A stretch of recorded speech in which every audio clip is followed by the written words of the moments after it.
Yeah, I mean, I played them tapes of stuff, and there were a few songs that Kurt liked a lot and wanted to turn into Nirvana songs. But for some reason, they just never did. So it's no secret that before Kurt Cobain passed away in April of 1994, Nirvana drummer Dave Grohl was starting to write and record his own music either for his own solo projects or to possibly be used in Nirvana. I lived with this friend of mine, and we had an 8-track studio in the basement, so I just go record by myself in the basement. Did you ever say to Kurt, listen, I've got great songs? No. You would not do that? You never let him hear anything you wrote? He heard some, and he liked a couple of them. There were 2 that he really liked he wanted to do, but he was afraid to ask me if he could change the lyrics. So Dave commenting there how Kurt was really into some of the stuff that he was coming up with at that time, but how Kurt would maybe just change some of the lyrics to his own. And in this next clip, Dave expands more on Kurt Cobain as a lyricist and songwriter for Nirvana. He definitely had a lot to offer with words, you know. His lyrics were really interesting, and he'd stay up at night for hours with a notebook, just writing and writing and writing and writing and writing. And not necessarily lyrics, just writing.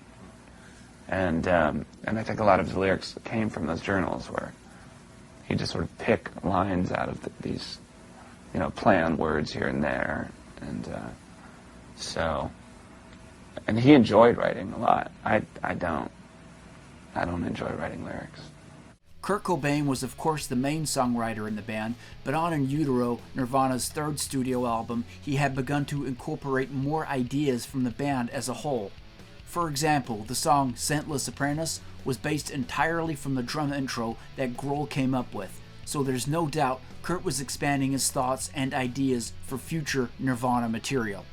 So Dave had actually shown Kurt some of his ideas, 2 songs in fact, Alone and Easy Target, as well as Exhausted, 2 of the songs that would eventually appear on the Foo Fighters' debut album in 1995, an album which Dave Grohl played all the instruments himself.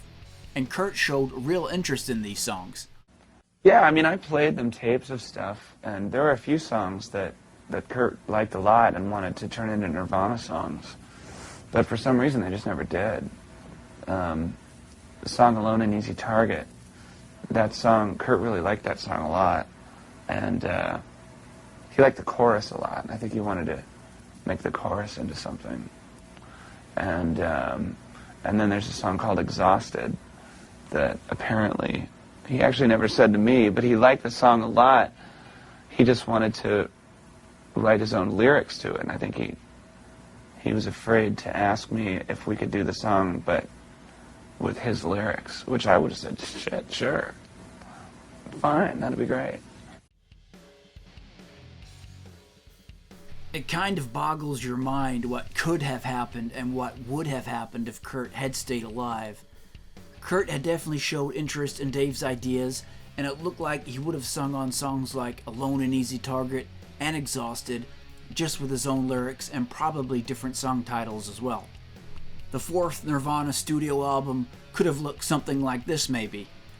There's no doubt the band still had creative juices left in it and new directions to go, and if you ask me, that stuff would have sounded pretty darn good too.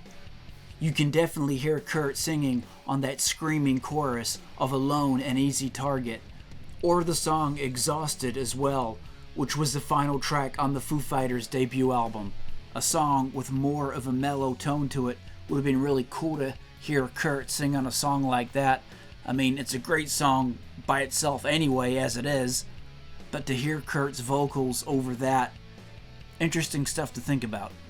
Talk show host Howard Stern asked Dave Grohl that if Kurt Cobain had not have died, would have Dave stayed in Nirvana and never have created the Foo Fighters and would never have written any of the Foo Fighters songs? Dave's response was, I know that I would still be recording and writing stuff of my own. Stern continues. But you weren't doing that when you were in Nirvana. You weren't doing sci-fi. Well, I was, but I just wasn't letting anyone hear it. Because I think I was nervous about it. But don't you think that might have even ruined Nirvana? Like, you were the guy in Nirvana who played drums, and all of a sudden you go off and do your own thing, it breaks up the band. You might never have really blossomed. We might not know you that well. It would be if things had been different, things would be different for sure. So it's really a story of what could have been, right? I mean, if Kurt hadn't have died, would have Nirvana broken up altogether and never have gotten back together again? Would have they just broken up for a couple of years, gave Dave time to do a solo album, then got back together and made some more Nirvana stuff? Would have we heard songs like Monkey Wrench, Stacked Actors, and All My Life, for example, actually being Nirvana songs? It's kind of weird to think about, but that actually could have happened. If Dave had have stayed in Nirvana and the band had stayed together, and he shared his musical ideas with Kurt, and Kurt clearly was open to collaborating much more with his band members by that stage anyway, that is well documented. So it is very interesting to think about, really, and definitely food for thought. If Kurt was open to doing songs like Alone and Easy Target and Exhausted, and he was liking what Dave was doing, then sure, we could have seen songs like Monkey Wrench, Stacked Actors, All My Life, etc. on future Nirvana records, just in different form, different lyrics probably, and stuff like that, and sung by Kurt. Blows your mind. And if you ask me, that stuff would have sounded pretty damn awesome too. But hey, it's all what could have beens, and unfortunately we never got to see any of that stuff happen. But I want to say thanks heaps guys for tuning into the video, and we're going to catch you next time.